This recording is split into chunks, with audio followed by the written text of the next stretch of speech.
Boa noite, minha gente querida e amada do Senhor. Graça e a paz de Cristo esteja com vocês.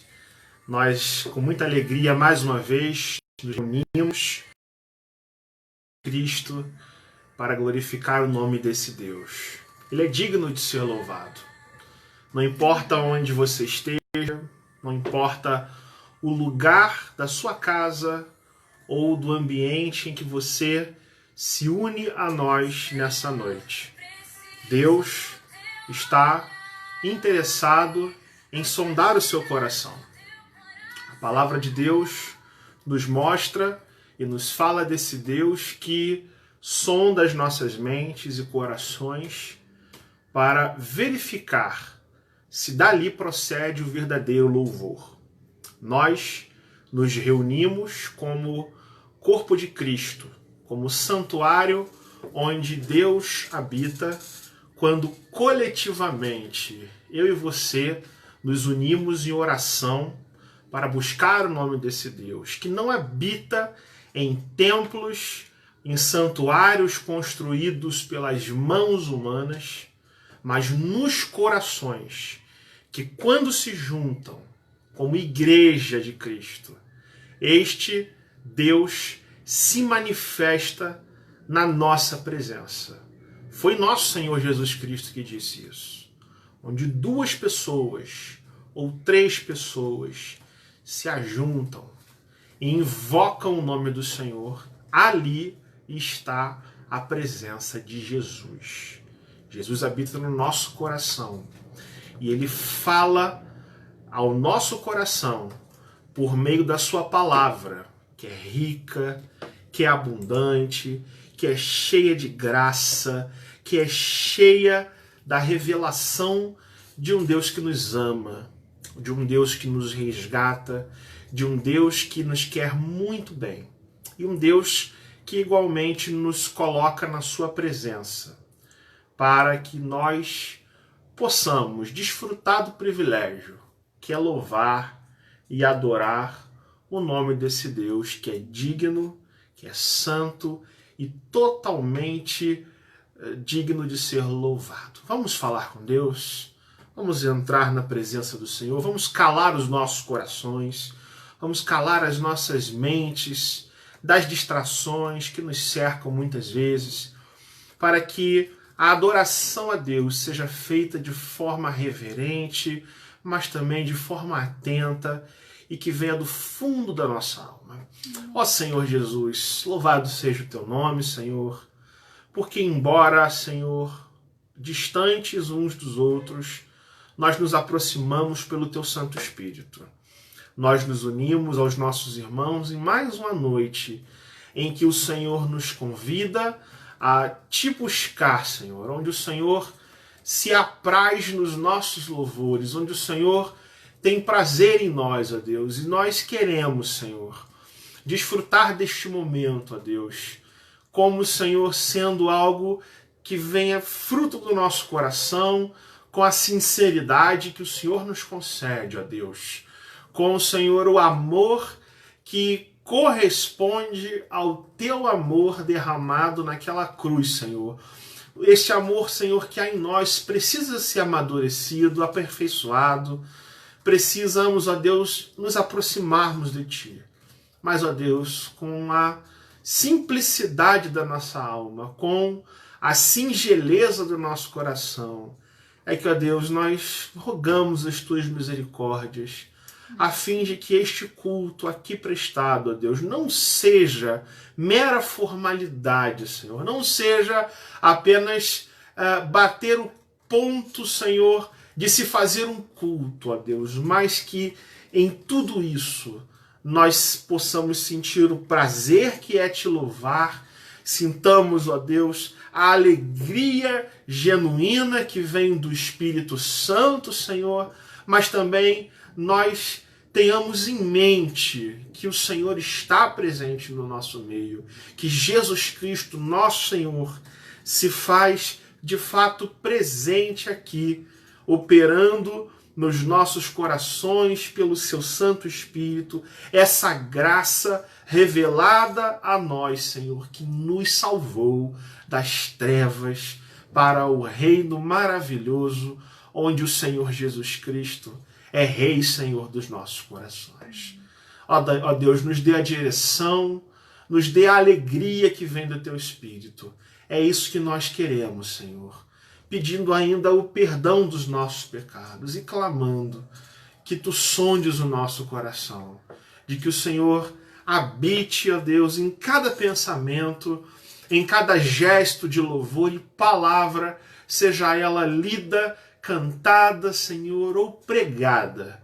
Que a Tua glória, Senhor Jesus, seja enaltecida no nosso meio. É o que nós queremos em nome de Jesus. Amém e amém.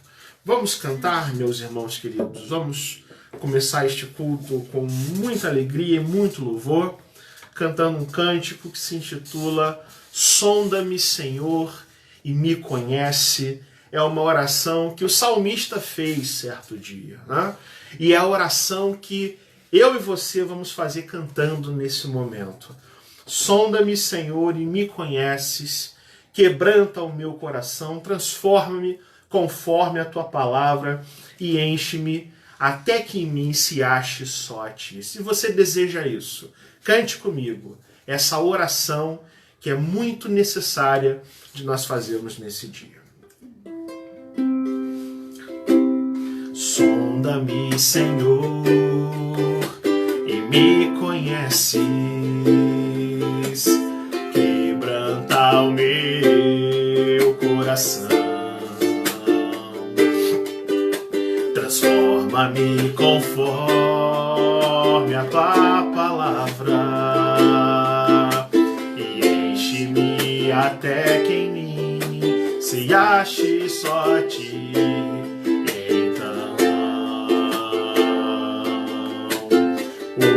Usa-me, Senhor,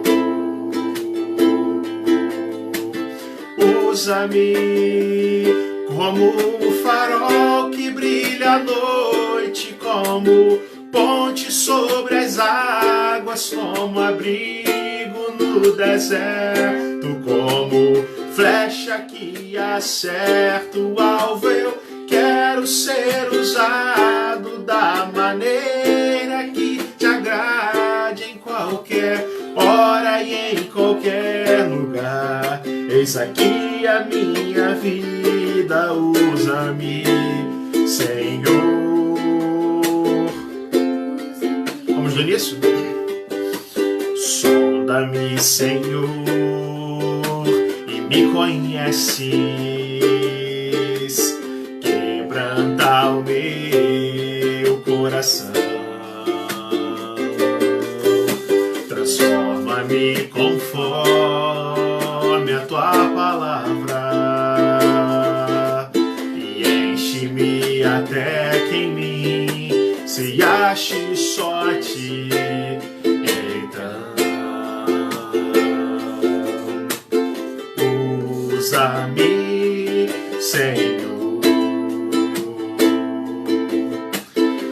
usa-me como um farol que brilha à noite, como ponte sobre as águas, como abrigo no deserto, como flecha que acerta o alvo. Eu quero ser usado da maneira que Te agrade, em qualquer hora e em qualquer lugar. Eis aqui a minha vida, usa-me, Senhor, usa-me,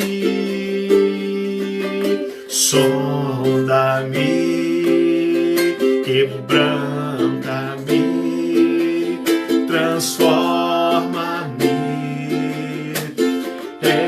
enche-me, usa-me, sonda-me, quebranta-me, transforma-me, enche-me,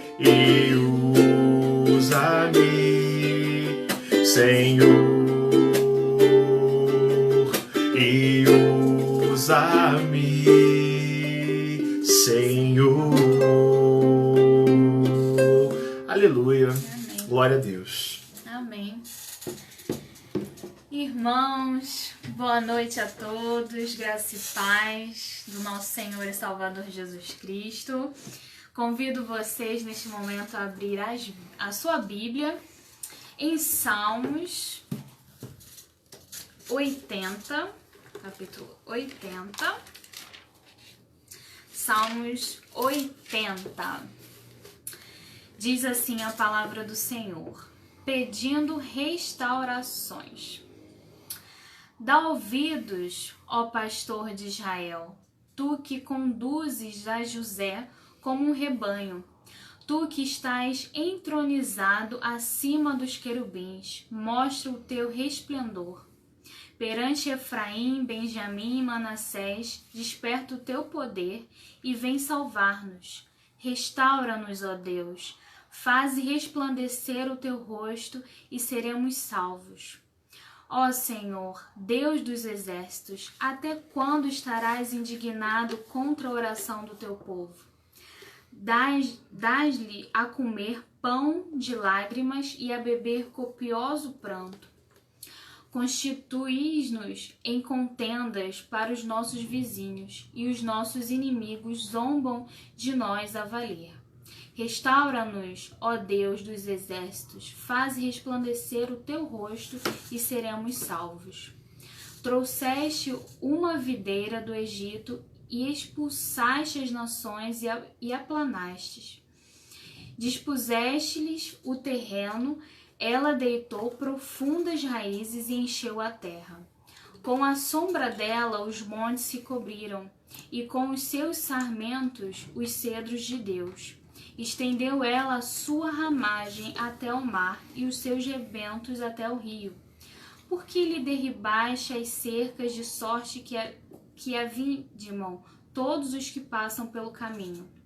O javali da selva a devasta, e nela se repastam os animais que pupulam no campo. Ó Deus dos exércitos, volta-te, nós te rogamos. Olha do céu e vê e visita esta vinha. Protege o que a tua mão direita plantou. O sarmento que para ti fortaleceste. Está queimada, está decepada. Pereçam os nossos inimigos pela repreensão do teu rosto. Seja a tua mão sobre o povo da tua destra, sobre o filho do homem que fortaleceste para ti. E assim não nos apartaremos de ti. Vivifica-nos e invocaremos o teu nome. Restaura-nos, ó Senhor dos exércitos.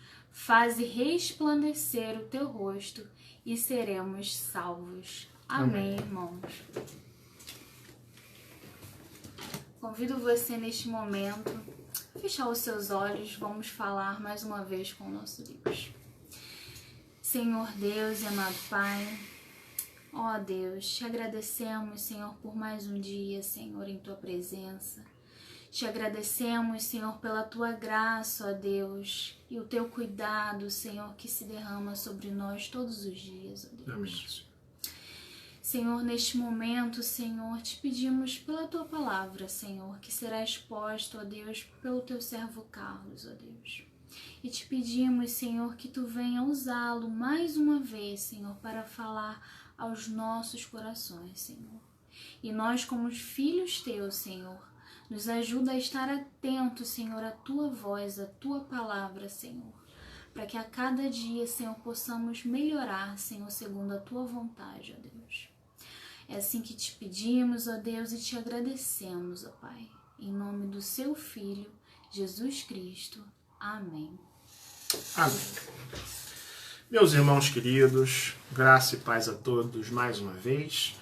Convido você a pegar a sua Bíblia e abrir novamente no Evangelho de João, João capítulo 15, verso de 1 ao 11. Nós vamos voltar a este Evangelho, de onde nós tiramos a mensagem do último domingo, mas dessa vez nós vamos meditar nessa noite sobre a necessidade de uma comunhão genuína com o nosso Salvador, nosso Senhor Jesus Cristo, e um texto onde Jesus fala tão abertamente, com tanta simplicidade a respeito dessa união com ele, é o texto que se encontra em João capítulo 15, verso de 1 a 11. Nós vamos ficar com os 11 primeiros versículos, onde Jesus fala da videira e os ramos. João, capítulo de número 15, verso de 1 a 11, a palavra de Deus diz assim: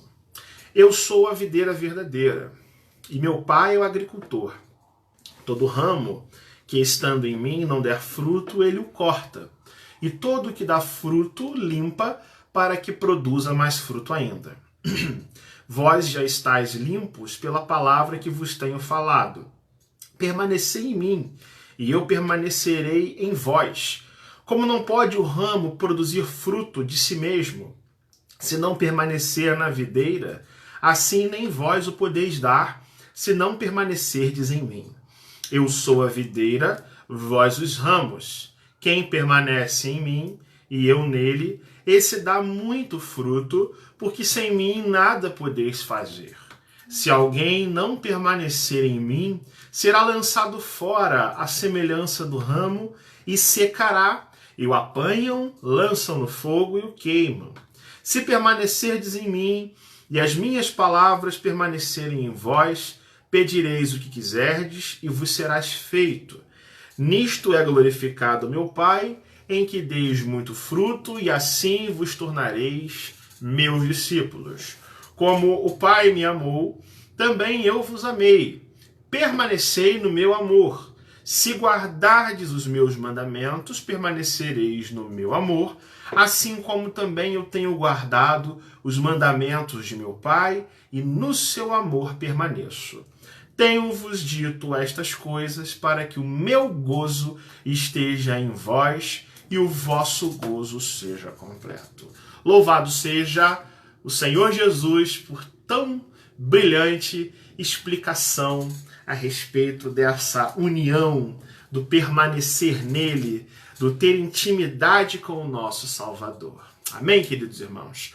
A palavra de Deus nos fala a respeito desse servo do Senhor que veio ao mundo para nos resgatar das trevas, o Senhor Jesus Cristo. E este texto, essa brilhante explicação, tão cheia de figuras e ilustrações, que é pronunciada pelo nosso Senhor e Salvador Jesus Cristo, se dá em um momento crítico da sua história nesse mundo, do seu ministério público que está perto de chegar à cruz do Calvário. Os últimos dias de Cristo haviam chegado. Nosso Senhor Jesus Cristo olha para os seus discípulos e percebe neles uma necessidade de tudo aquilo que eles tinham aprendido até então, isso ser reforçado através de ensino, através da presença de Jesus Cristo junto a eles.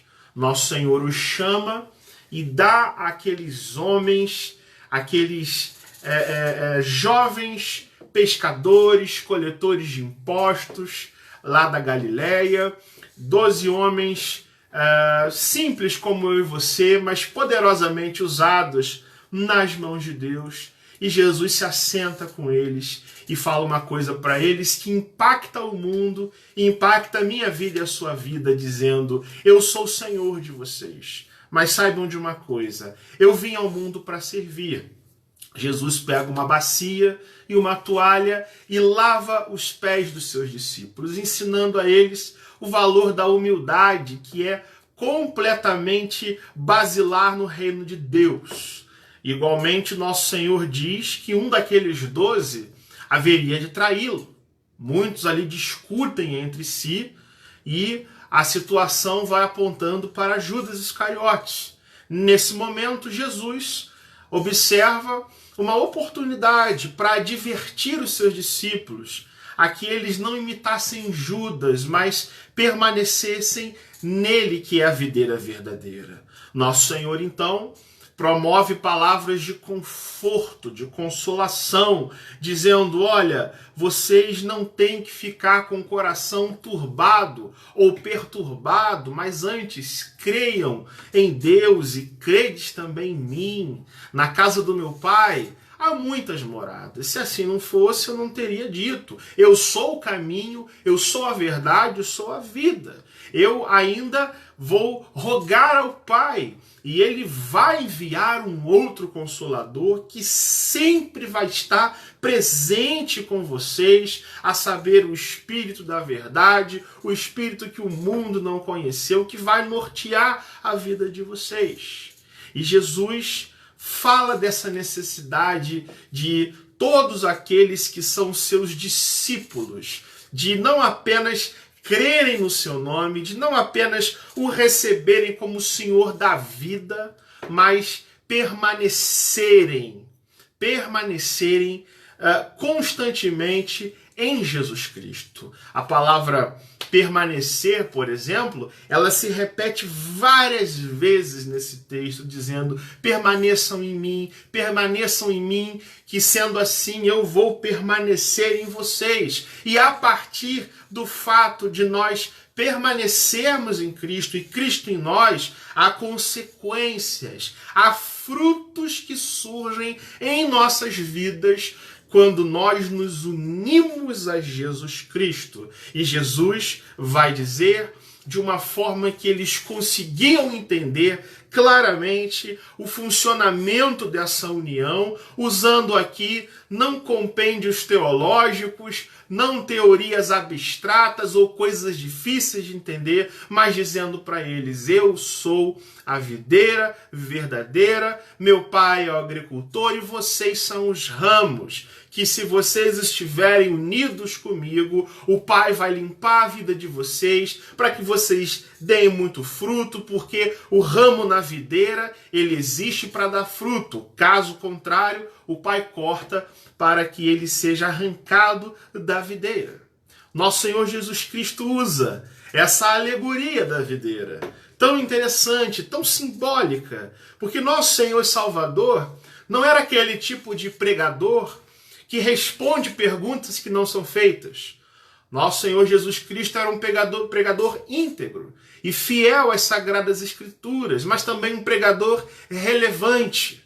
Ele lia o texto, mas ele também conhecia o contexto. Nosso Senhor conhece a palavra, mas ele conhece as necessidades dos seus ouvintes e as suas capacidades de entenderem a mensagem. E a forma que Jesus encontra nesta passagem para dizer para os seus discípulos que eles devem permanecer em Cristo é dizendo: olha, a videira verdadeira sou eu. O primeiro milagre de Jesus, por exemplo, acontece num casamento, em Caná da Galileia, onde faltara vinho. A videira faz parte da cultura de Israel, da gastronomia de Israel, daquilo que se bebe em Israel, inclusive em ocasiões especiais. Mas há um outro fato que justifica a maneira de Jesus ensinar, porque o Antigo Testamento se refere ao próprio povo de Israel, à própria nação da promessa do Messias, como uma videira em repetidas vezes. Um desses casos é o que nós lemos no Salmo 80, onde o salmista declara que o Senhor trouxe uma videira do Egito, expulsando as nações e plantando essa videira. No entanto, Israel peca. Israel se desvia dos caminhos do Senhor. Israel andou por várias vezes em total apostasia, em idolatria, e nosso Senhor está dizendo: eu sou a videira, mas não uma videira insuficiente como Israel, mas a videira de verdade, a videira que obedece os mandamentos do Pai. Eu sou a videira, mas eu não sou apenas a videira, eu sou o Cordeiro de Deus, sem mácula, incorruptível, que não conheceu o pecado. Jesus se apresenta como a videira, contextualiza os seus discípulos, fala de uma forma que eles conseguem entender a mecanicidade, o funcionamento dessa união com Jesus Cristo, e ele agora vai falar dos frutos dessa união, das consequências naturais e espirituais que se desembocam na vida daqueles que se juntam a Jesus Cristo, permanecendo nele constantemente até o último dia da sua vida. Primeiro fruto da união com Cristo é o que nós podemos chamar de produtividade espiritual.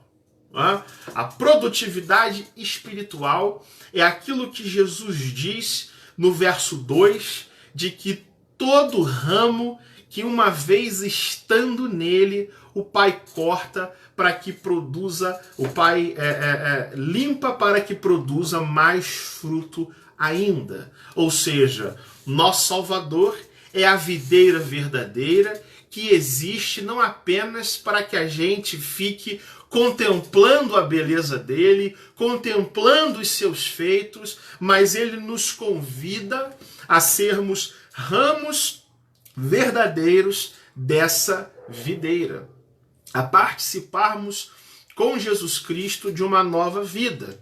Essa videira verdadeira, com a sua vida, com o seu sacrifício na cruz, ele nos justificou e agora ele nos renova diariamente para que a gente dê mais fruto. Jesus diz: eu sou a videira, o Pai é o agricultor, todo ramo que estando em mim não der fruto, o Pai corta, e todo aquele que dá fruto, o Pai limpa para que produza mais frutos ainda. E ele vira para os seus discípulos e diz: vocês já estão limpos. Vocês estão sendo a cada dia purificados pela palavra que eu vos tenho falado. Quando vocês ouvem as minhas palavras, vocês as guardam no coração. E agora o meu convite é que haja produtividade espiritual na vida de vocês, da mesma forma que os ramos que estão na planta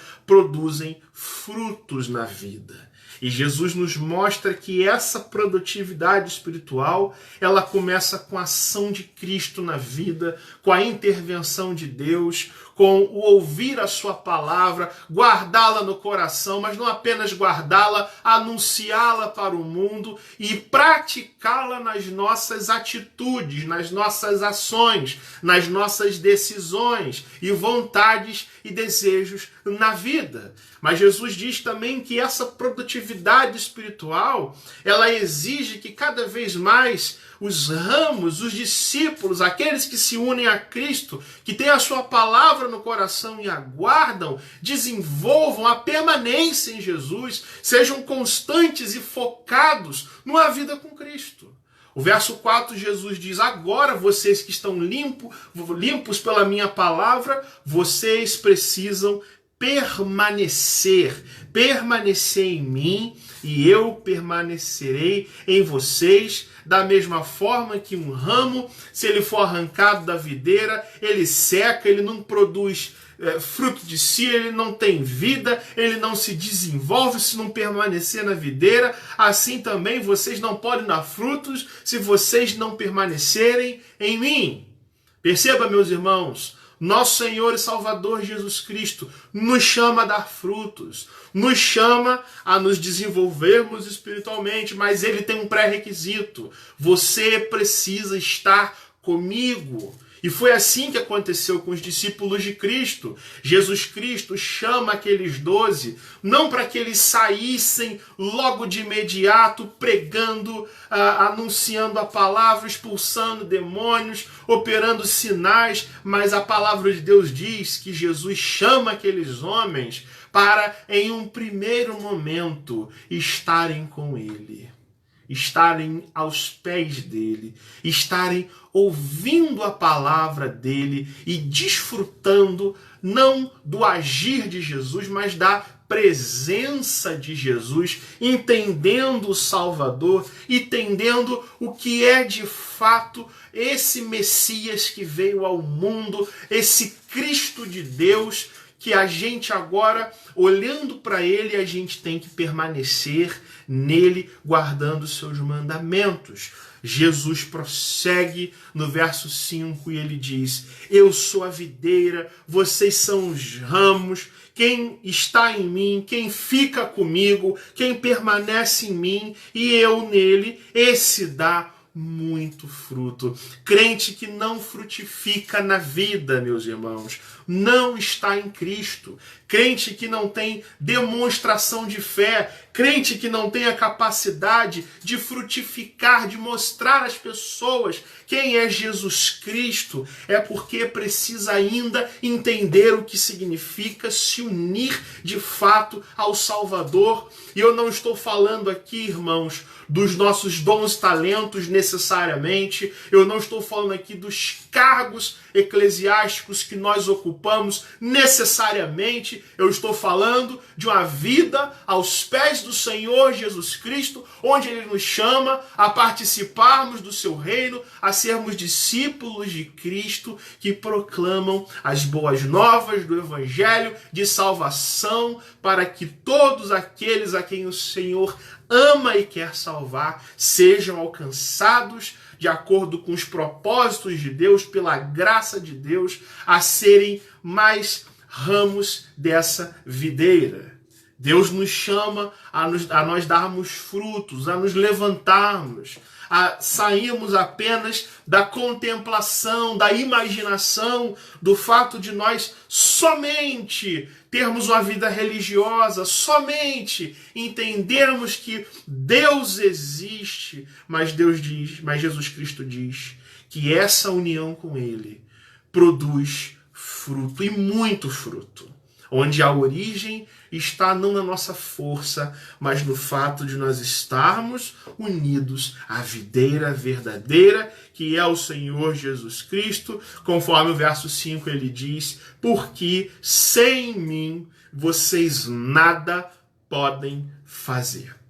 O que é interessante é que a palavra permanecer no idioma grego dá uma ideia de a gente fixar morada, da gente se estabelecer como residência, da gente ser sustentado e mantido, prosperando, não perecendo naquilo que se faz. Jesus se refere aqui, quando ele fala permanecer em mim, a uma dependência completa desse permanecer em Cristo, não bastando apenas que a gente esteja limpo pela palavra, mas nós precisamos exercitar essa permanência, unidos à videira verdadeira, correspondendo a essa graça de Deus, preparando-se espiritualmente todos os dias para andar com Cristo, seja em atitudes, em palavras, em desejos, motivos, virtudes espirituais em harmonia com o nosso Salvador, tudo isso como uma preparação para a vida eterna.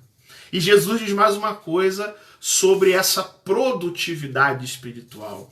Ele diz que essa produtividade não é apenas para o nosso bem, não é apenas um mandamento de Jesus, mas essa produtividade é o que o Pai que está lá nos céus requer, sendo Ele glorificado. Verso 8, Jesus vai dizer que nisso tudo o Pai é glorificado em que a gente dê muito fruto, e sendo assim, nós nos tornamos discípulos de Cristo. Você já imaginou o que isso significa? Ser discípulo de Cristo significa crer em Cristo, significa amar a Cristo, mas ser produtivo numa vida que está unida a Cristo. Né? Quando a gente entende quem é o nosso Salvador e a gente então reage a tudo isso, a gente não vive mais da mesma maneira, mas a gente passa a entender que o sentido da nossa vida, que o propósito do nosso ser é de fato glorificar o Pai que está nos céus, mas aqui na terra nós também darmos muito fruto, e sendo assim, e com isso como necessidade, nós então nos tornamos discípulos de Cristo. Nós damos frutos para a glória de Deus. Se a nossa vida não está sendo frutífera, não está produzindo bênçãos espirituais que são feitas por Deus na nossa vida, é possível que talvez, irmãos, a gente esteja se enganando numa vida apenas religiosa e apenas contemplativa, sem que a gente se levante e diga: Deus me ama, Jesus Cristo me salvou e agora eu quero que todos aqueles que me escutam, aqueles que se relacionam comigo, desfrutem dessa graça de Deus. O segundo fruto que nosso Salvador propõe como consequência dessa união com Cristo é de fato o que nós podemos chamar de oração efetiva. No verso 7, Jesus diz: se vocês permanecerem em mim e as minhas palavras permanecerem em vocês, sabe o que vai acontecer? Ou seja, se essa união que eu estou propondo com vocês for de fato verdadeira na vida de vocês, vocês vão pedir o que vocês quiserem e vos será feito. Se vocês permanecerem em mim e as minhas palavras, vocês as entenderem, guardarem e permanecerem nelas, vocês vão orar, vocês vão clamar, vocês vão pedir o que vocês quiserem e vai ser feito na vida de vocês. Ninguém nega, irmãos, a necessidade de uma vida de oração. A oração é aquilo que une o altar do adorador com o trono divino. Através da oração, as grandes intervenções divinas se tornam realidade na nossa história. Mas é preciso que a gente interprete este versículo e o entenda adequadamente, observando aquilo que Jesus não está dizendo. Jesus não está dizendo, perceba com isso, que Deus está obrigado a nos dar ou fazer tudo aquilo que nós quisermos. Jesus diz que se as palavras dele permanecerem em nós, nós pediremos a ele tudo que nós quisermos e será feito. Mas Jesus não está dizendo que esta oração desafia os propósitos de Deus ou que nos dá a capacidade de forçar a Deus a fazer alguma coisa. Nós não sabemos o que é melhor para a nossa vida. A palavra de Deus na carta aos Romanos nos diz que o Espírito Santo nos assiste, nos carrega nas nossas fraquezas, justamente porque nós não sabemos orar como convém. Nosso Senhor e Salvador Jesus Cristo nos ensinou a orar, dizendo: pedi, dar-se-vos-á, buscai e achareis, batei e abrir-se-vos-á, porque todo aquele que pede, recebe, todo aquele que busca, encontra, e todo aquele que bate, abrir-se-lhe-á.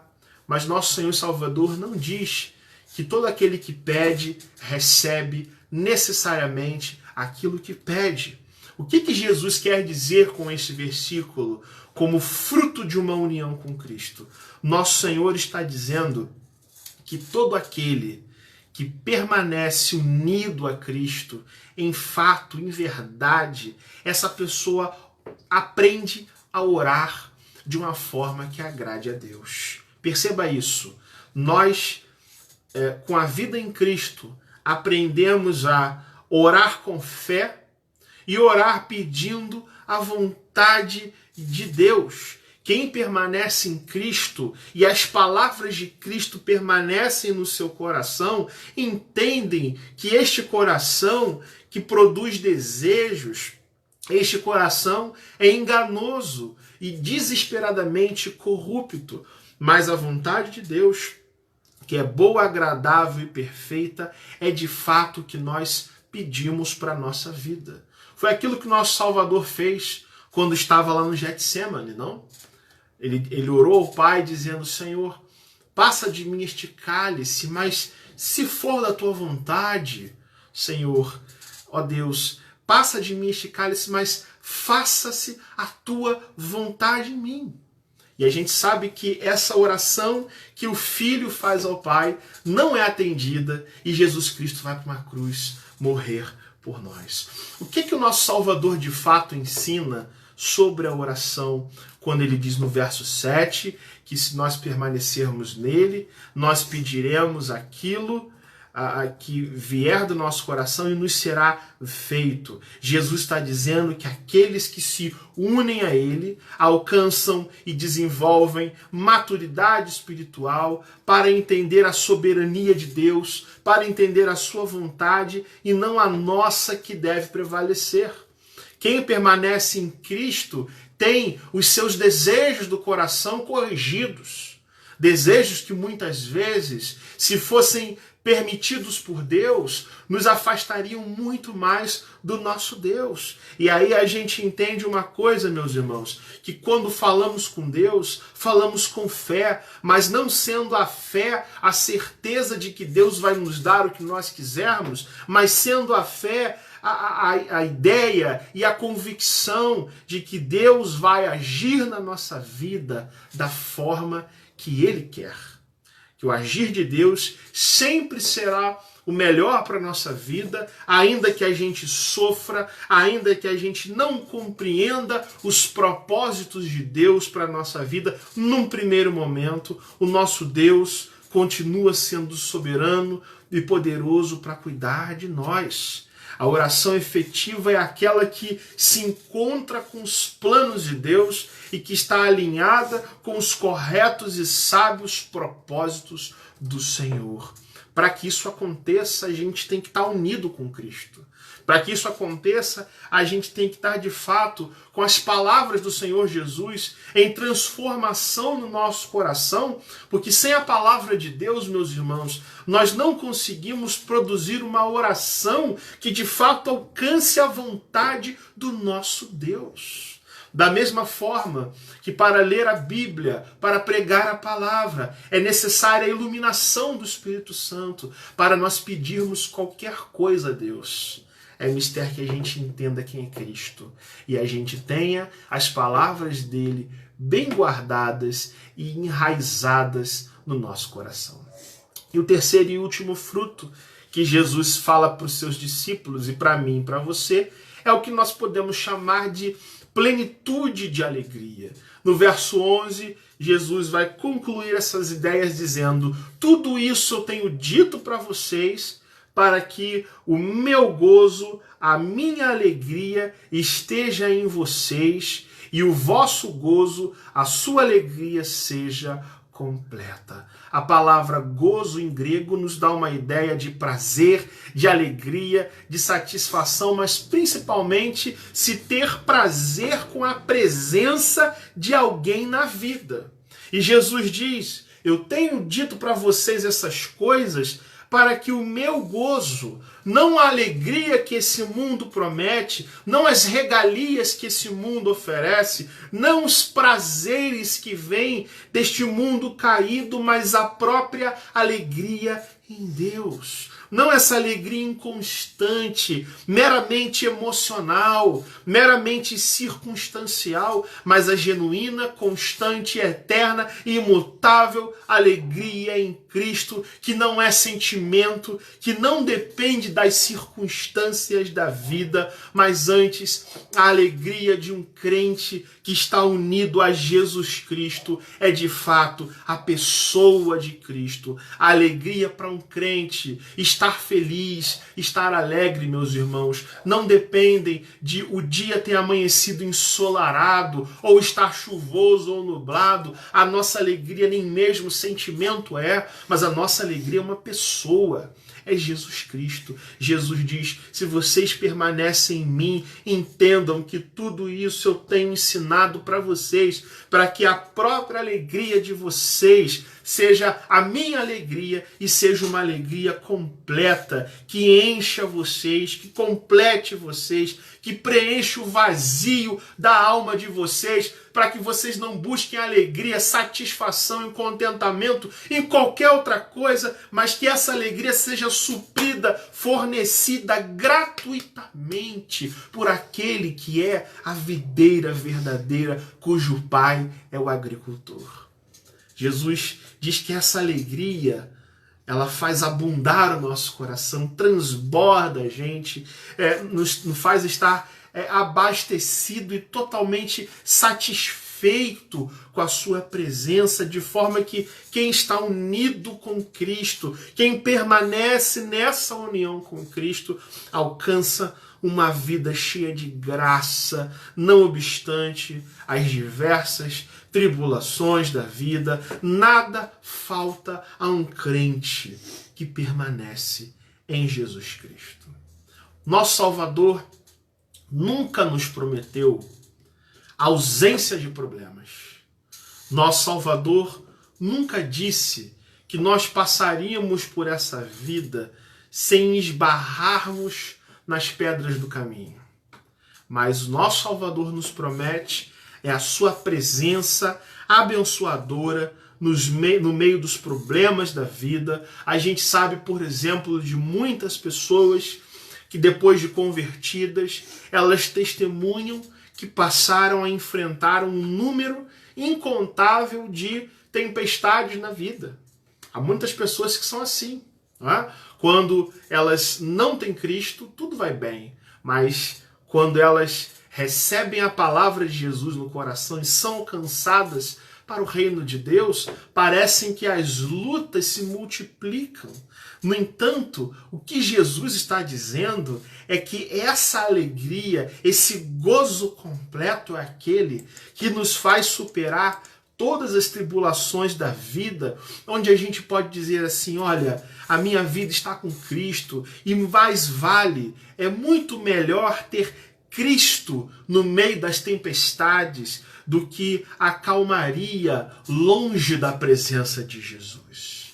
E a pergunta que a gente faz nessa noite diante disso é que se nós temos sido pessoas que desfrutam desse gozo completo, dessa alegria completa, nós somos pessoas felizes, de fato, da forma que Jesus Cristo diz para nós, olha, eu estou na sua vida, e como forma de retribuição, de frutificação da minha presença na sua vida, é que você de fato seja uma pessoa cheia de alegria, cheia de felicidade. Meus irmãos, o evangelho que nos alcançou é uma boa nova de grande alegria. O mandamento que Deus constantemente faz na sua palavra é dizer alegrai-vos sempre no Senhor.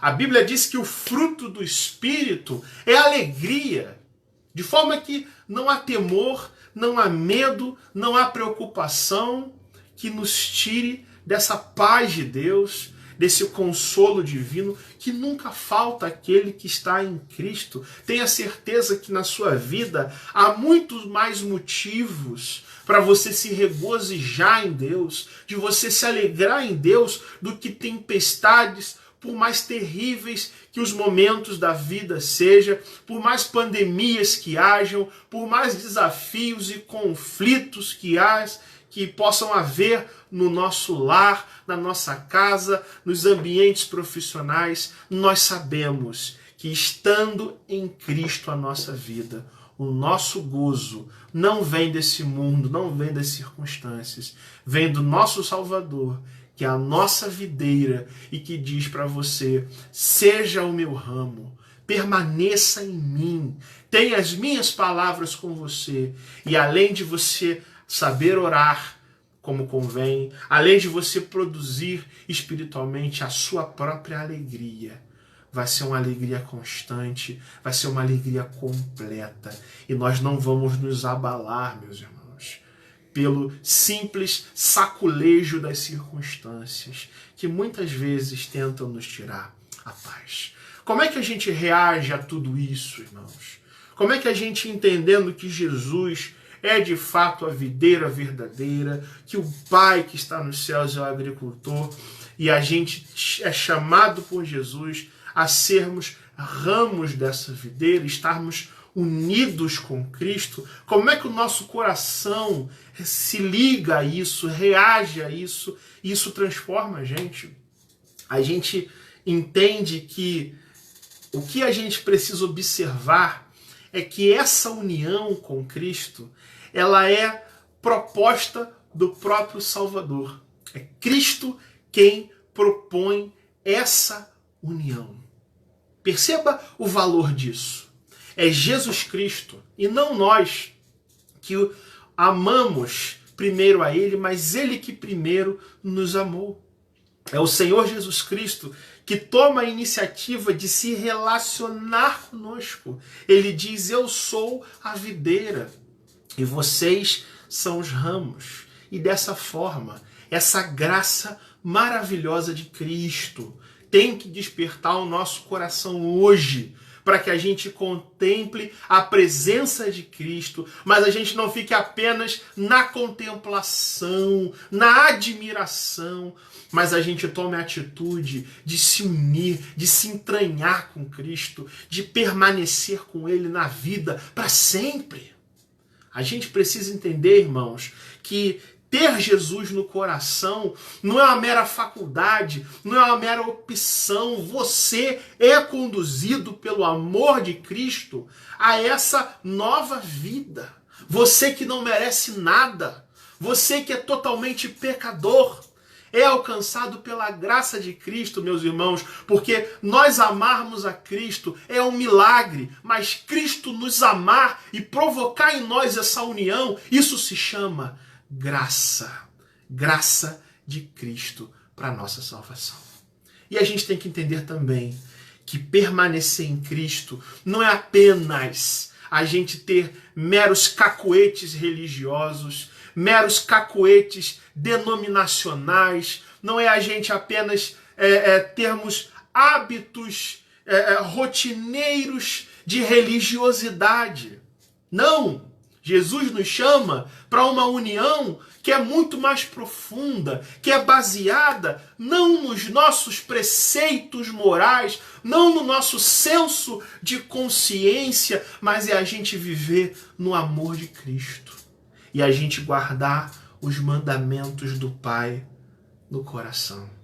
Jesus diz no verso 9 desse capítulo que da mesma forma que o Pai amou a Ele, Jesus também nos ama e Ele nos chama a permanecermos no seu amor. E se nós guardarmos os mandamentos de Cristo, nós estamos permanecendo no seu amor, da mesma forma que também Ele tem guardado os mandamentos do Pai, e no seu amor o Filho permanece. Então, meus irmãos, não se trata da gente apenas cumprir regrinhas de vida para se aproximar de Deus, mas estar de fato unido com Cristo precisa que a gente se deleite nessa graça de Deus. Precisa que a gente coloque o coração no amor de Cristo, em cuja presença nós podemos ter vida. E vida com abundância. E vida que dia após dia é preparada por Jesus Cristo, que é a videira verdadeira, para nós nos encontrarmos com o Pai na glória, nos céus, para todo sempre. Que o Senhor Jesus te abençoe. Que com essa palavra, meus irmãos, nós tenhamos a atitude. Nós não apenas fiquemos nas ideias, mas a gente seja encorajado hoje, pelo Espírito Santo de Deus, a tomar a decisão que nós temos que tomar, nos aproximando de Cristo, para a glória de Deus. Amém? Vamos fazer a nossa oração? Ó Deus bendito, nós te louvamos, Senhor, porque a tua palavra, ó Deus, ela é a verdade que nos confronta, Senhor, mas também é a verdade que nos consola, que nos dá força, Senhor. E nós te louvamos por tão maravilhosas palavras, tão preciosas para nós, Senhor, que é ouvir que Jesus Cristo é a videira verdadeira, que é cultivada pelo Pai, que é cuidada pelo Pai que está nos céus, Senhor. E o nosso desejo, ó Deus, que como ramos desta videira, o Senhor nos dê a graça e nos ajude, Senhor, a produzirmos mais frutos na nossa vida, que nós possamos aprender a orar de uma forma que atinja a tua vontade e não a nossa, Senhor. E que aí, com a tua graça, Senhor Jesus, a gente encontre o descanso verdadeiro, a alegria divina de entender que Jesus morreu numa cruz por nós, para que a gente viva uma vida cheia dessa alegria que caminha para a vida eterna, Senhor. Tudo isso, Senhor, na prática e na vida, é difícil demais de viver, Senhor. Mas, Senhor, que o teu Santo Espírito que em nós já habita nos dê as ferramentas e as condições para que tudo isso que a gente leu e ouviu o Senhor falar conosco se aplique no nosso ser, mudando quem nós somos e transformando a nossa alma. É isso que nós desejamos, Senhor. E pedimos ainda que o Senhor tome nas tuas mãos os irmãos que ficaram conosco até aqui, que o Senhor ouça e responda às orações que são feitas nessa noite, Senhor. Seja com as nossas famílias, seja, ó Deus, com tudo aquilo que está nos preocupando nessa noite, Senhor. Que seja, ó Deus, trabalhado em nós, que a gente aprenda o valor da confiança em Ti, o valor da entrega à Tua vontade, Senhor. E a gente viva uma vida que frutifique para a Tua glória, Senhor. Uma vida onde Jesus viva em nosso ser, Senhor, e a gente faça sepultar o velho homem. É isso que nós desejamos e nós te oramos com o perdão dos nossos pecados, em nome de Jesus, que vive e reina para todos sempre. Amém. Aleluia. Louvado seja o nome do Senhor. Meus queridos irmãos, mais uma vez, eu quero dizer que a alegria de estar com você é sempre algo que enche o nosso coração de muito contentamento em Deus. É vocês que ficaram conosco até aqui, que Deus abençoe a sua vida, te dê semana abençoada, guarde o seu coração com este evangelho que nos alcançou. Amém, esposa? Vamos lá, esposa. Pode falar. Amém, amém. Para você que está nos assistindo tanto do Face quanto do Instagram, mais uma vez agradecemos a sua presença aqui conosco, né? Mais um domingo para adorar o Senhor. E que você, sua família, o seu lar tenham uma semana abençoada na presença do Senhor. Glória a Deus, meus irmãos. Que Deus abençoe.